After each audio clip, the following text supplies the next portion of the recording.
Con gran cariño el auditorio de Telefórmula, que nos enlaza con los trabajos de esta emisión. Agradezco a quienes nos siguen a través de la radio y, por supuesto, plataformas de internet. Hoy tenemos esta preciosa ópera Loca del Cairo, también de Mozart.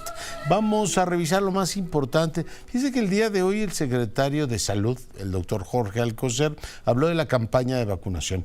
No fue particularmente preciso, igual que el periodismo y la ciencia política. Se ve que la política médica y de vacunación en este país tampoco es ciencia exacta. Y dijo, bueno, nos hacen falta 25 millones de dosis, pero tenemos 11 millones, con lo cual tenemos ahí una carencia, pero tenemos Abdala y Sputnik, la cubana y la rusa.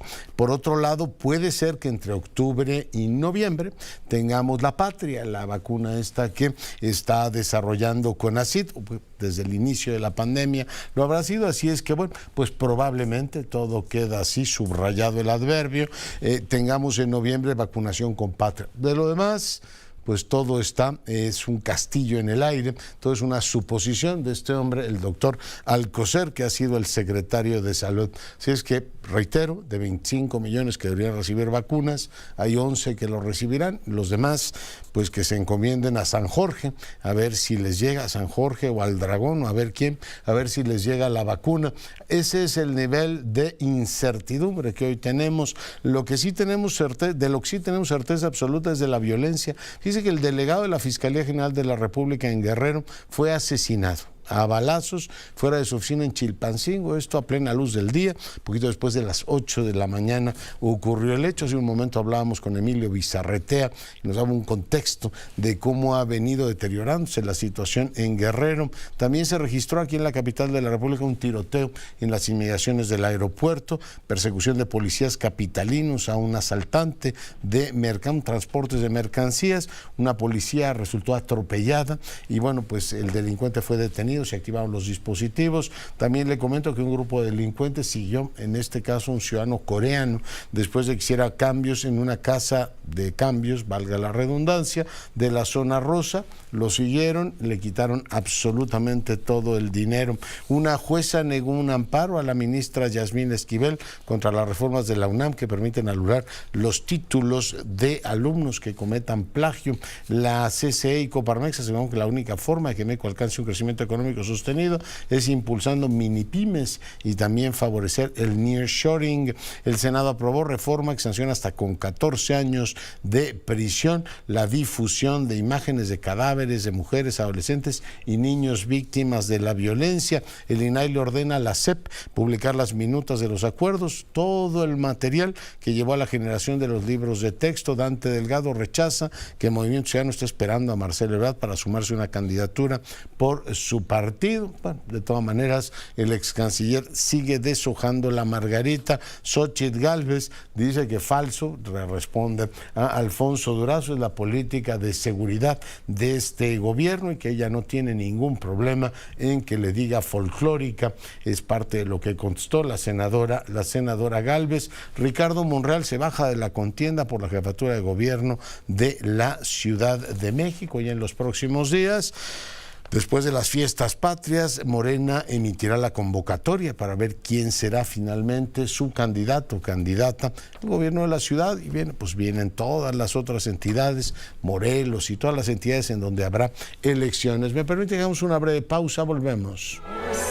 Dos apuntes, o tres más bien. Fíjese que el dirigente nacional de Morena, Mario Delgado, dice que la Comisión Nacional de Justicia de su partido tendrá que hacer un análisis muy profundo y con mucha seriedad de la impugnación presentada por Marcelo Ebrard, la que pide, como usted recuerda, anular y reponer naturalmente el proceso interno que llevó a que Claudia Sheinbaum sea en estos momentos la coordinadora de la 4T, ya se refieren a ella como la líder del movimiento. Así es que esto es lo que pide Mario Delgado, una profunda revisión del caso. Usted creo que tiene claro que el asunto está visto ya para sentencia, es un asunto definitivo y Claudia Sheinbaum se perfila ya, independientemente de lo que Marcelo Ebrard pueda argumentar, como la candidata. Sin embargo, bueno, pues ahora abre esta posibilidad, Mario Delgado, como para agotar en este caso, inconformidad de Marcelo Ebrard y avanzar en el proceso. Lo segundo es que, pues, Morena está pidiendo que, bueno, pues en este caso derriben la vivienda de Xóchitl Gálvez, así están directamente en eso. Hay todo un golpeteo en contra de la candidata. Yo no sé si tienen tanta ventaja como dice la encuesta hoy del Heraldo, que es el tercer comentario que le iba a hacer, porque están tan preocupados por ella. Ya le quieren hasta derribar el edificio en el que vive, que por cierto está muy cerca de donde estamos transmitiendo. Bueno, pues así están las cosas. Hay una presión enorme. Le están pidiendo al delegado, al alcalde de esta demarcación que derribe eso porque lo consideran ilegal. Así es que, bueno, pues es parte de la presión que está recibiendo. Le comentaba que hoy el Heraldo publica una encuesta. Claudia Sheinbaum 44.2, Xóchitl Gálvez 30.7 y Samuel García muy atrás en el 12.5. Así arranca, más de 8 meses de la elección federal. Naturalmente, pues tiene una ventaja muy amplia Claudia Sheinbaum y Gálvez estaría a 14 puntos de ella. Yo creo que está todavía pues todo por escribirse, ¿no? 14 al arrancar la contienda. No es algo que uno pueda decir, ya esto es, el arroz ya se coció, este libro ya está escrito. Yo creo que todavía veremos muchas cosas, entre otras que arranquen las campañas y veremos de qué cuero salen más correas. Jenny Valencia, te saludo. El Centro de Investigación Económica y Presupuestaria afirmó que es preocupante el nivel de endeudamiento histórico que propuso el gobierno federal para 2024 de 4.9% del PIB, ya que implicaría que cada mexicano, incluso los recién nacidos, tendrían que desembolsar para contribuir para el pago de la deuda un total de 127,000 pesos, esto es 14,000 pesos más de los que han venido pagando desde 2018, destacó José Luis Clavellina Miller, director de investigación del CIEP. Es un dato importante, implica que cada mexicano que nace ya tiene una deuda pues de casi 130,000 pesos, ¿no?, que tiene que pagar. Asimismo, manifestó que les llama mucho la atención que siendo año electoral se pretenda gastar más. Se han venido agotando las fuentes de ingreso. No hemos querido hacer una reforma fiscal, queremos gastar más, se viene un año electoral, ¿no? A nosotros nos llama la atención precisamente eso, que en un año electoral se aumente mucho el gasto. En conferencia, Alejandra Macías Sánchez, directora ejecutiva del Centro de Investigación Económica y Presupuestaria, calificó la actual administración en materia fiscal como un sexenio perdido ante la caída en los ingresos tributarios, por lo que urgió una reforma fiscal. Es un sexenio perdido y en cuanto a los ingresos, y sí es súper urgente que se implementen ya cambios relacionados con reforma fiscal.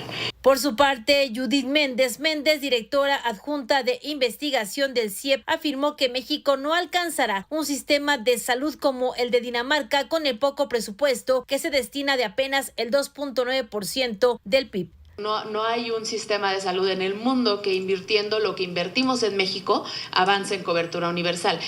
El Centro de Investigación Económica y Presupuestaria advirtió que pone en focos rojos, por un lado, el aumento del endeudamiento del 50% y por otro lado, la disminución de 11% en la inversión pública, así como el aumento del 12% en pensiones a adultos mayores y los recortes al presupuesto dirigido a vacunas, ISSSTE, atención a la niñez, a las mujeres y medio ambiente. Para Grupo Fórmula, camarógrafo Jorge Aguilar, reportera Jenny Valencia.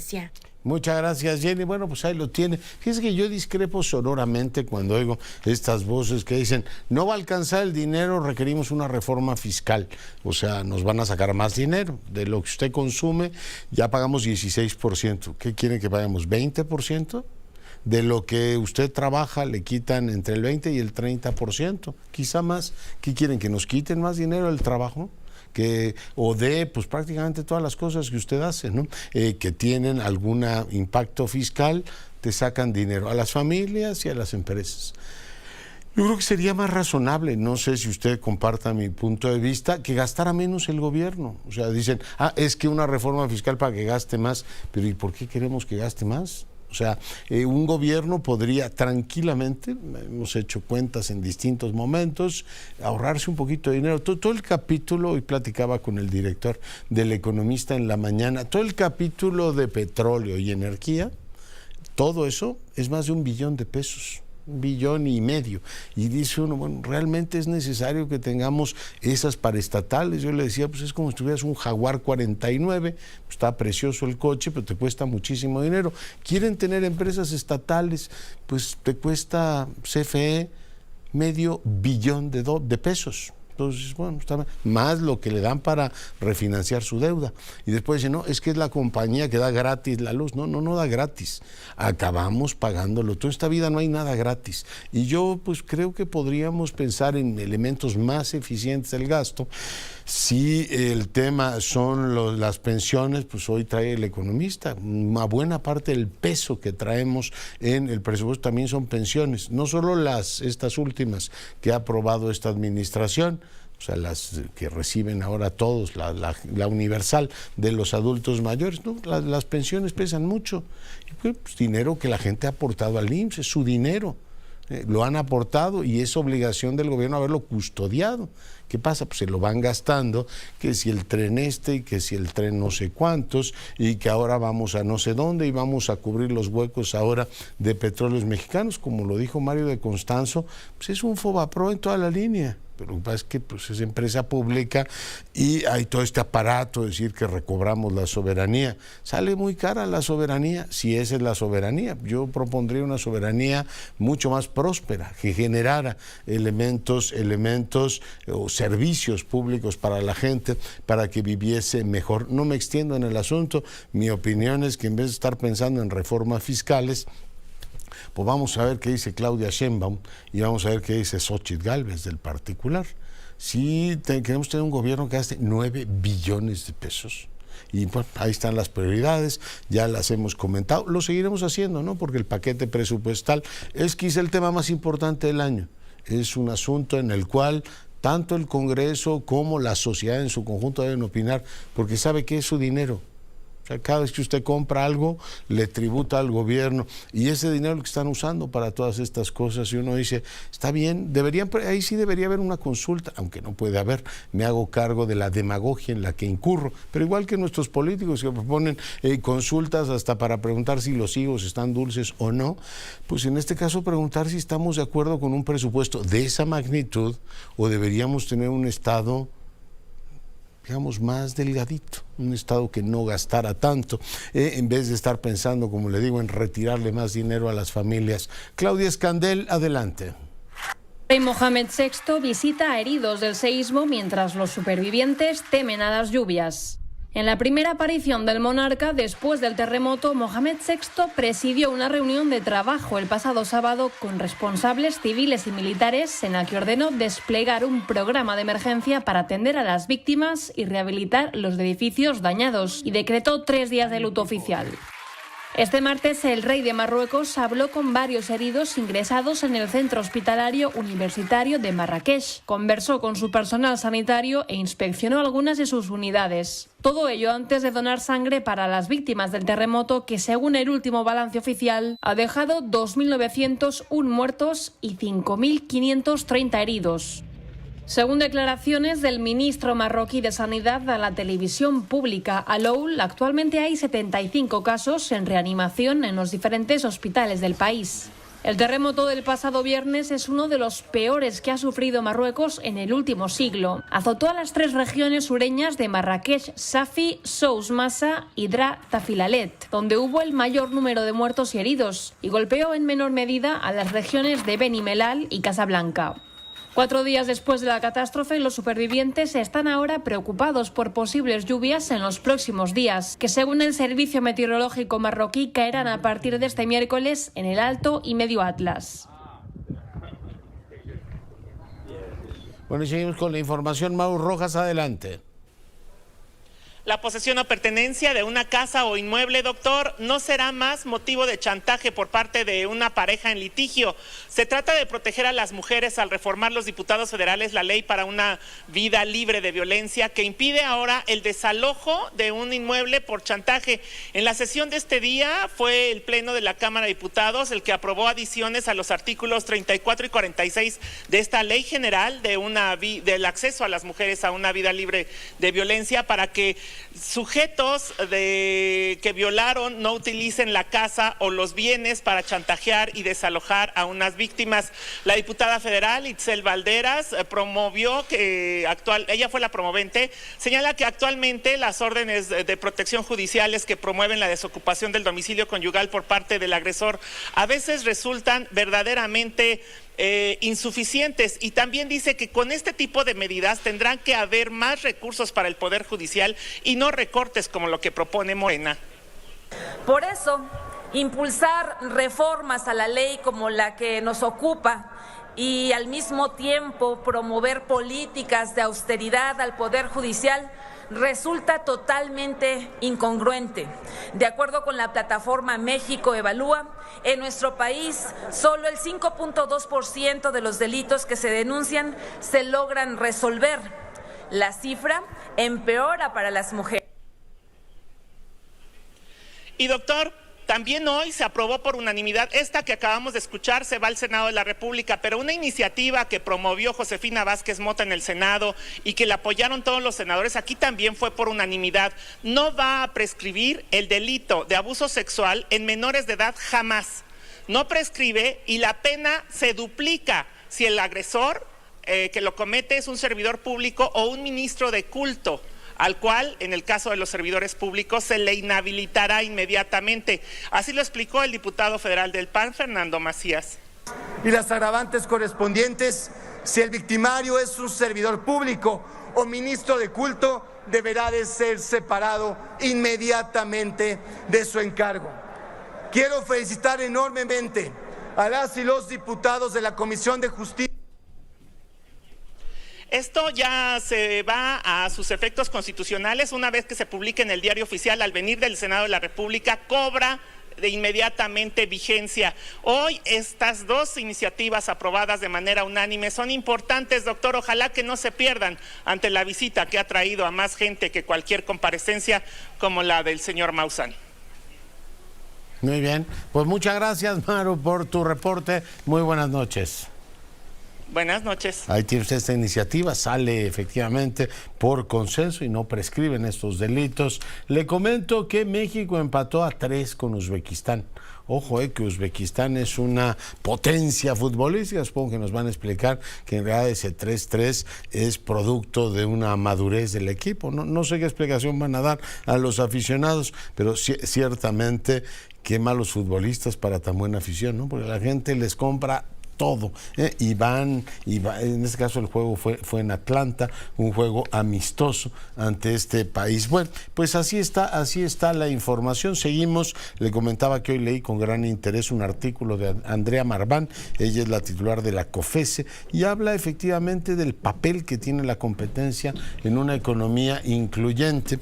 También leía con enorme inquietud, por un lado, pero también con apetito intelectual, un texto de Arturo Saldívar sobre la necesidad de repensar la justicia constitucional. Todo este asunto que se ha venido debatiendo de qué pasa cuando los congresos dicen que los jueces están invadiendo sus funciones, qué es función del legislativo, qué es función de los jueces. De todas maneras, los jueces pues tienen que hacer reconducción constitucional, diga lo que diga el ejecutivo o incluso el legislativo, que no es la primera vez que nos aprueban leyes anticonstitucionales. Lo pueden hacer, porque tienen la mayoría, y la Suprema Corte dice, ¿qué tal? Pues no se ajusta a derecho o no es acorde, por ejemplo, como acaba de ocurrir con el tema de muchas legislaciones estatales sobre el tema de la interrupción voluntaria del embarazo, pues lo podrán haber hecho por mayoría en todos los estados. La Suprema Corte les dice, ¿sabe qué?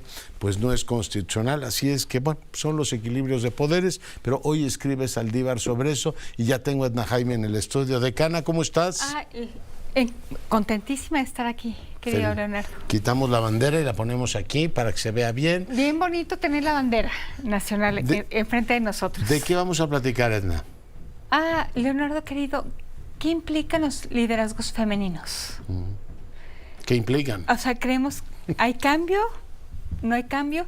Decir que he revisado literatura, que en la Escuela de Ciencias Sociales y Gobierno del TEC, la Escuela de Gobierno, tenemos a un gurú de liderazgo, y que nos dice, Tony Szilard, y que nos dice que el liderazgo femenino debe significar algo diferente, Leonardo, para la conducción de los asuntos públicos.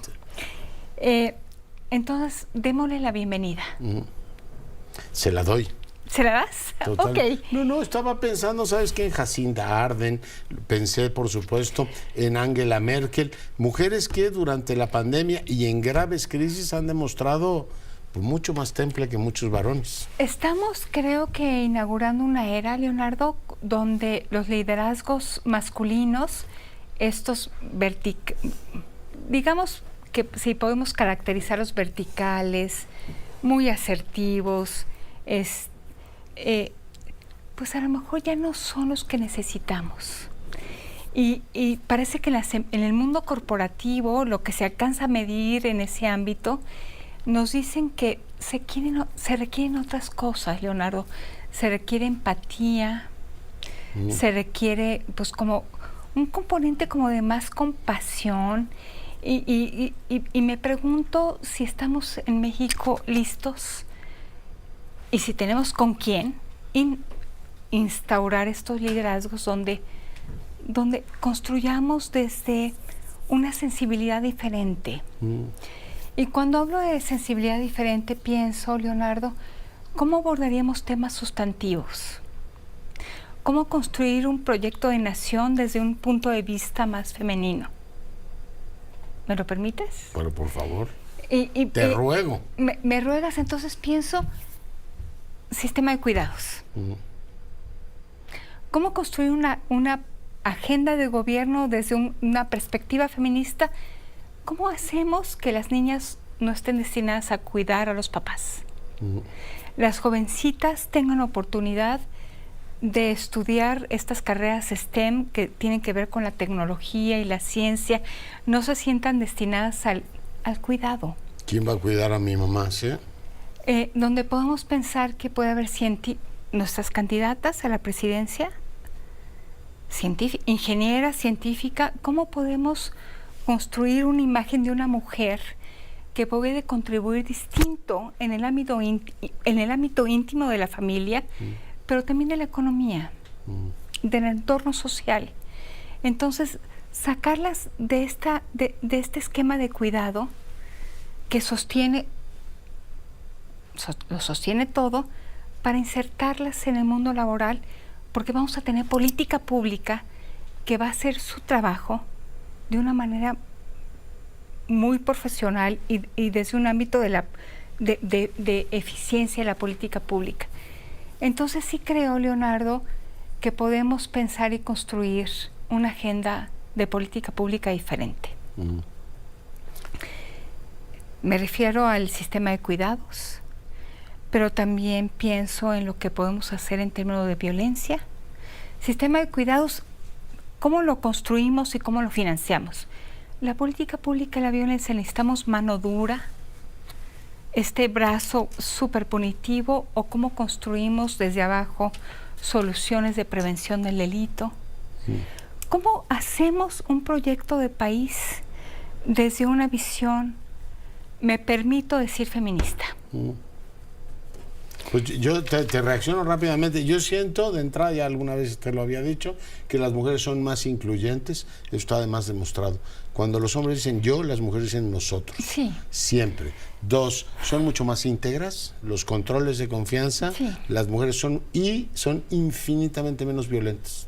O sea, bueno, de los homicidios que te digo que no sepas, la inmensa mayoría de la carga de la violencia es masculina.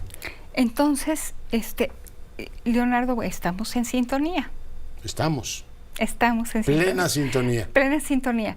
Entonces, pensar cómo construir esta agenda de país pensando en las mujeres, en que han estado en un lugar secundario, que no han podido ejercer sus derechos, y decirte que si lográramos construir este sistema de cuidados, que las niñas y las mujeres que se dedican a cuidar a la mamá, a la abuelita, que cuidan a los hijos, temas súper sensibles, pudieran decidirse y tener la oportunidad de elegir. Que haya digamos, Para mí, la elección, Leonardo querido, es como va junto a la libertad. Sí, sí. Pero aún cuando puedas elegir hacer una cosa u otra, que haya una red de protección que te permita hacer, ¿no? Que pues la lo que mujer, llaman servicios públicos, ¿no? que la mujer que decida trabajar porque así le conviene, porque así va a cambiar la relación y la interacción de poder en su ámbito familiar.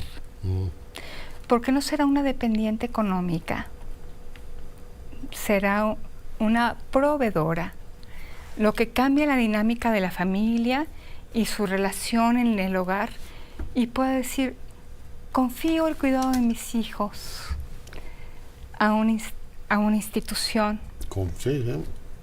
que puedo confiar, que lo hará tan bien como yo.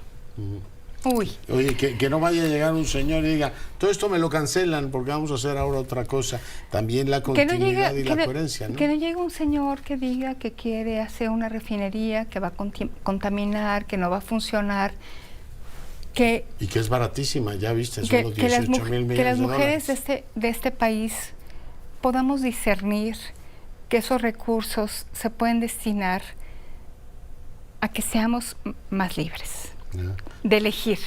Entonces, Leonardo querido, decirte que me entusiasma, hay mucho ruido alrededor de estas candidaturas, que 2 mujeres sean las candidatas y que espero de ellas esta agenda, que mire a lo que somos, a nuestras aspiraciones, y que abra nuestro espectro de elección.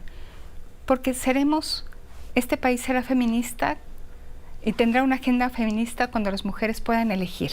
Sí, sí.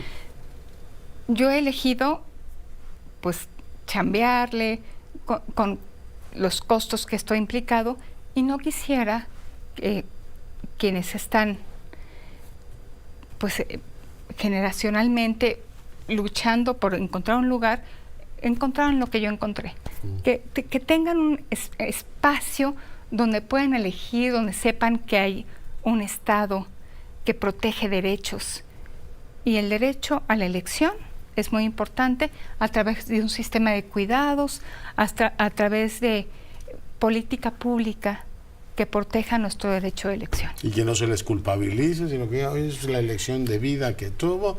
Hoy tenemos decanas, tenemos candidatas a la presidencia, tenemos gobernadoras del Banco Central, tenemos presidenta del INAI, tenemos presidenta de la Cámara de Diputados y Senadores, a lo mejor rectora de la UNAM. ¿Crees que este país es mejor?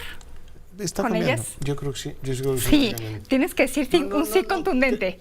No, creo que está cambiando. Todavía nos deben, ¿eh?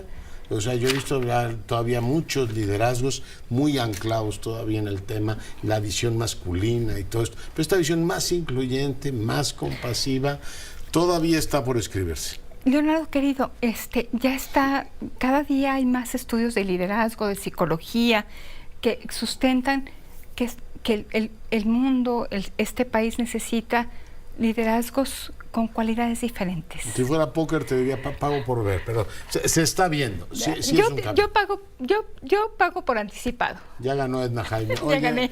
Mil gracias por tu comentario. Gracias, Leonardo querido. Placer, por supuesto, tenerte con nosotros. Bueno, pues ahí tiene usted la reflexión de Edna Jaime, para fortuna nuestra, todas las semanas en este espacio. Bueno, seguimos con la información. Después de una brevísima pausa, volvemos. Seguimos con la información. Reporta el gobierno que en Baja California la Guardia Nacional y personal de aduanas detuvieron a personas que pretenden ingresar aparente fentanilo al país.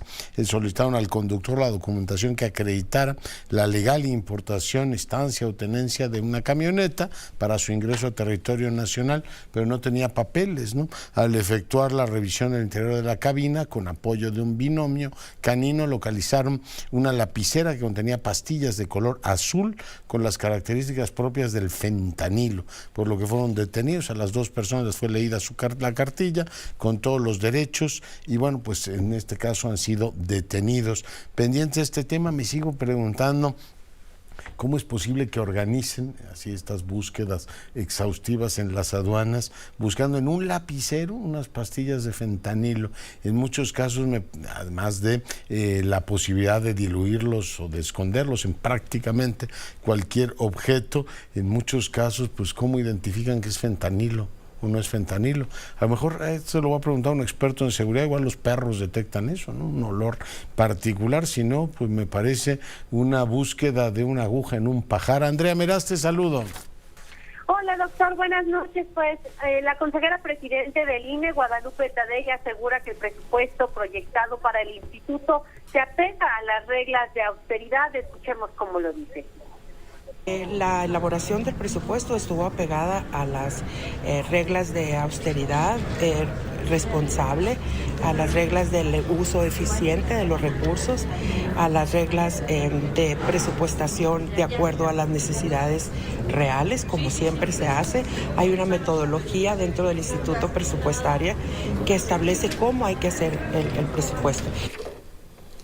En entrevista, Tadei Zavala señala que independiente de la decisión de los diputados, será entre el colegiado con la decisión para conocer el impacto que se obtendrá de los recursos aprobados para el órgano electoral. Y solo para recordar, doctor, el INE presupuesta 23,000 millones de pesos, de los cuales 9,355 estarían destinados para organizar el proceso electoral federal 2023-2024. También para los procesos electorales locales son 81 millones de pesos.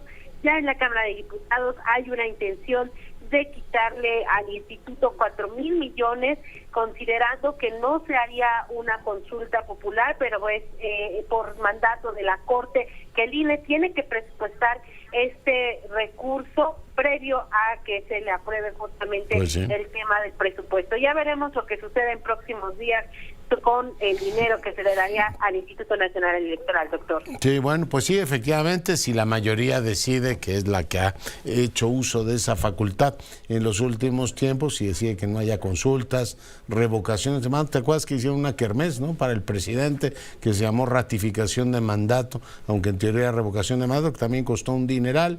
Otra para preguntar si debía o no perseguir, ¿te acuerdas?, a los presidentes, o fincarles o no responsabilidades. Todo eso costó un dineral. Pues espero que este año no ocurra, pero bueno, es obligación del INE presupuestar por si acaso pues se les ocurre consultar cualquier cosa, ¿no? ¿Qué les parece si la jícama debe llevar chile piquín o no? Estoy exagerando el argumento, pero bueno, el INE debe presupuestar caso de que el Ejecutivo, la mayoría, quieran hacer una consulta, y la mayoría pues nos dirá no será necesario, este año no haremos consulta, nos vamos directamente a las elecciones. Andrea, que te vaya muy bien.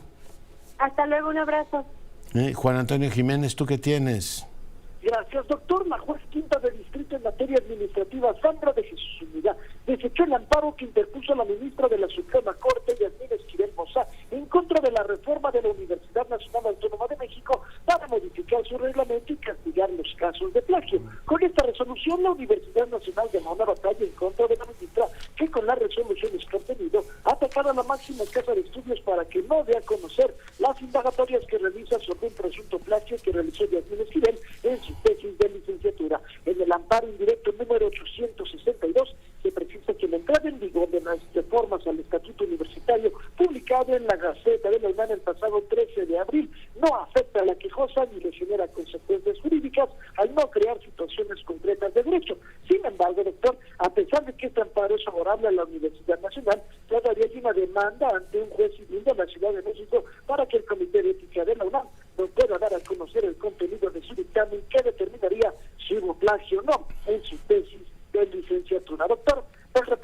Gracias, Juan Antonio. Y bueno, uno de los temas importantes es he tenido varias conversaciones con aspirantes a rector y en casi todas ellas aparecen pues distintos asuntos. Por ejemplo, el asunto de los profesores de asignatura ha aparecido en muchísimas conversaciones y supongo que la universidad tendrá que dar una respuesta. Bueno, la universidad y el Congreso de la Unión, porque también hace falta presupuestos y la UNAM dice, oiga, voy a regularizar un montón de plazas que siempre se manda en la pelota al campo de Ciudad Universitaria, decir, oiga, pues sí, pero habría que tener un presupuesto para normalizar a todas esas personas. Un tema que está muy presente en las inquietudes de los universitarios. Por supuesto, el tema de violencia de género, el simbólico y el práctico, uno de los grandes asuntos de todas las comunidades humanas.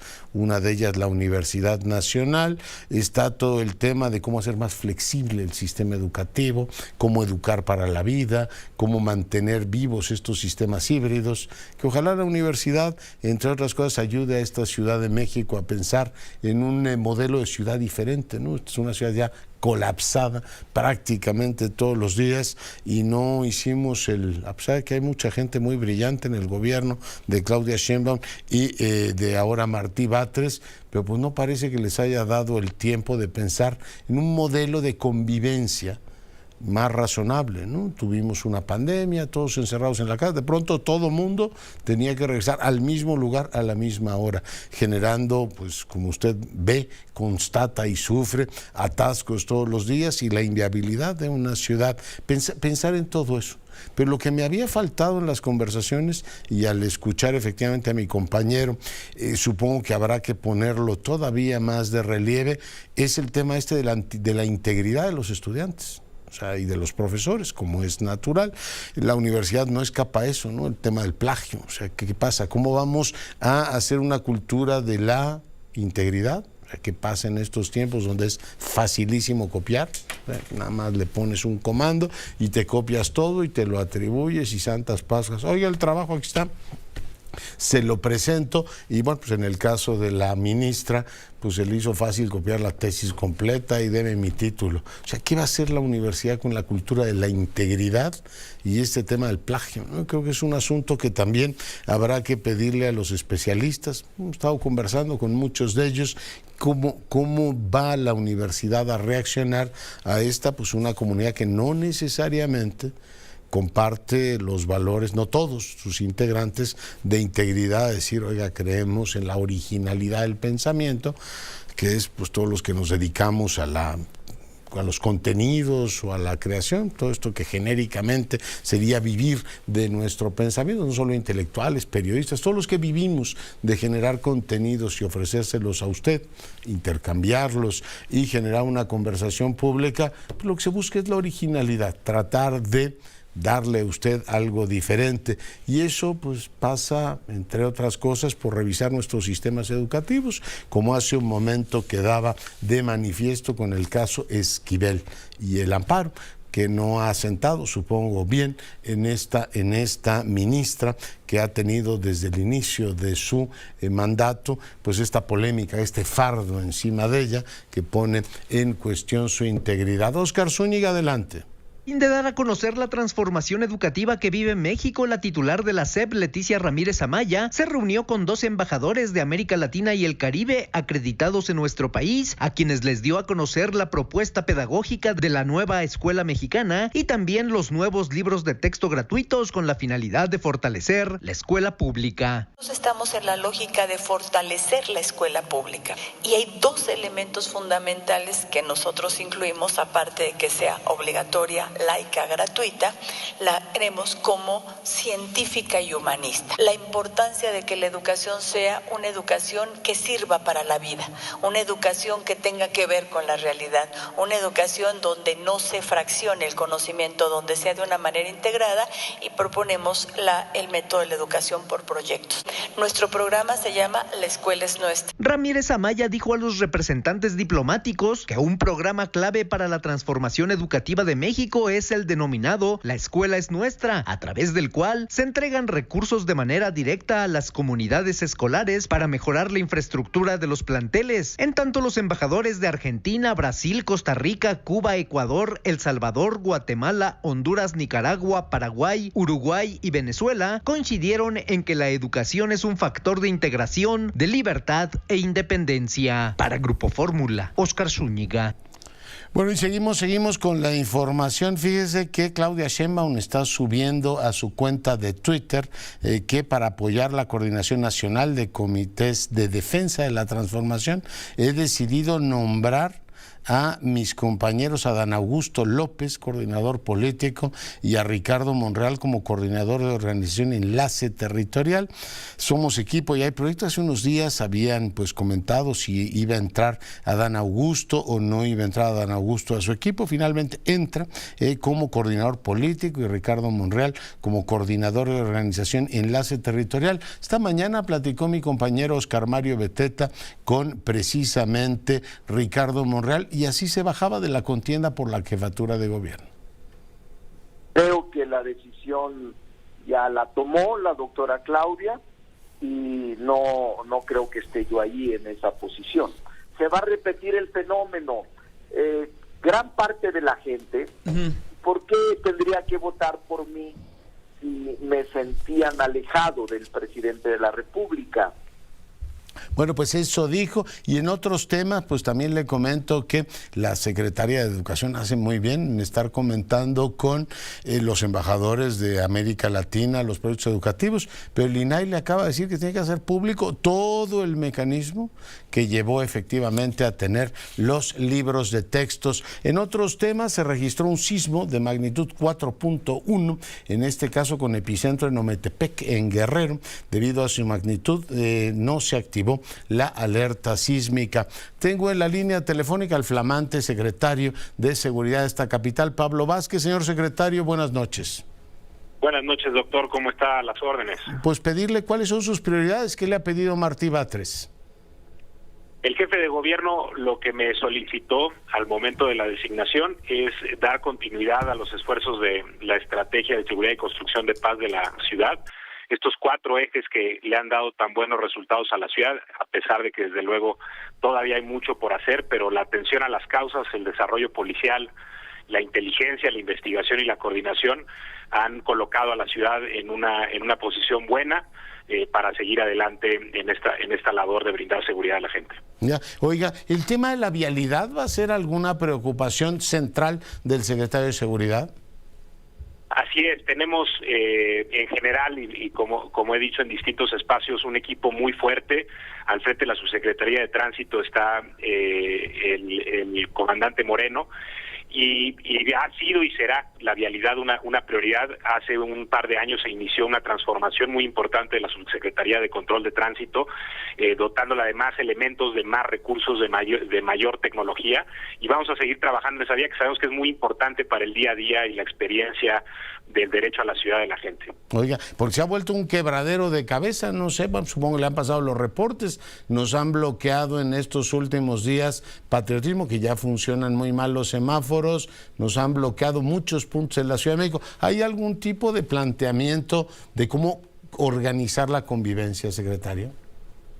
Y hay una apuesta muy fuerte en general en el gobierno, bajo una instrucción que ha dado el jefe de gobierno, apostar por la mediación, apostar por el diálogo, por las soluciones que agoten el entendimiento entre partes, si es particulares, y con el gobierno.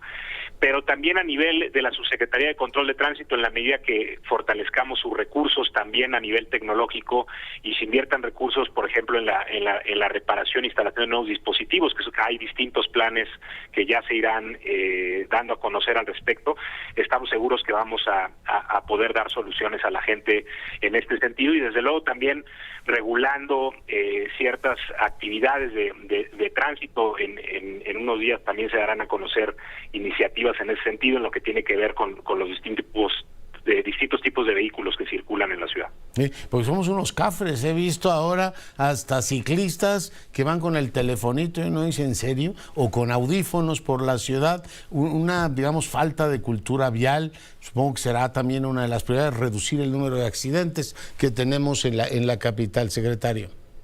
Así es, desde luego los esfuerzos de sensibilización que puede hacer la policía son importantes, trabajando en escuelas, trabajando en distintos foros que nosotros creamos, esos foros o en los que participamos, y existen estrategias en la Secretaría importantes. Tenemos el operativo Salvando Vidas que dirige la Subsecretaría de Control de Tránsito, que tiene que ver con sensibilizar a los motociclistas sobre respetar el reglamento y adoptar medidas que no pongan en riesgo hasta su propia familia, y el ya muy conocido, muy exitoso y muy aceptado programa Conduce sin Alcohol, el alcoholímetro, que todos los años es una de las herramientas principales de la ciudad para prevenir accidentes fatales. Sí, sí. Oiga, pues en general así están las cosas. Sobre alguna reestructuración de la policía en este periodo que le toca a usted gestionar, ¿está, digamos, pensado algo o se mantienen con las líneas generales que dejó Omar García Harfuch?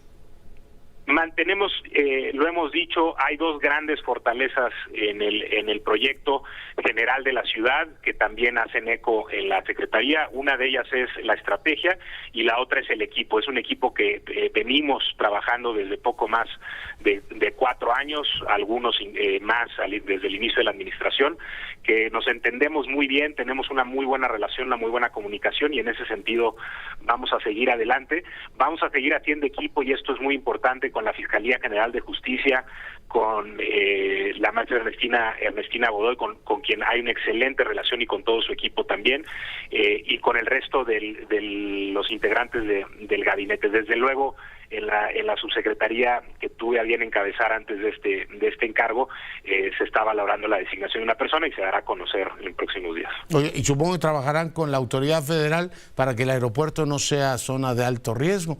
Hemos tenido asaltos, hasta la policía en Nezahualcóyotl se metió al estacionamiento. Supongo que trabajarán con la autoridad federal, secretario.